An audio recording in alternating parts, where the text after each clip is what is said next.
सुप्रभातम पिलामाने आज आम द्वितीय श्रेणी संस्कृत बहिर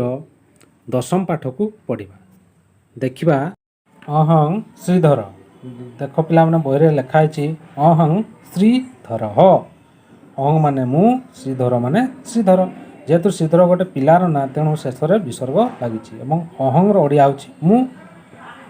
अहं श्रीधर माने मु श्रीधर ये पिलाटी कहूँ निजकू जे अहं श्रीधर माने मु श्रीधर तापर से आउ जन को कहूँ भगवान कह आपण किए भगवान माने आपण कह माने किए से कौन कहूँ ये ना यहाँ कहूँ जे भगवान कह आपण किए तो ए शिशुटी कौन उत्तर दूची अहं गदाधर हाथ निज आड़ को कहूँ जे अहं गदाधर मु गदाधर अहं माने मु एवं गदाधर माने गदाधर तेणु शिशुटी कौन कहूँ ना अहं अहं गदाधर मु गदाधर अटे पिला माने एहीपरि एगुड़ी पढ़िबो एथिरु मु घर पाठ देवी रही। धन्यवाद।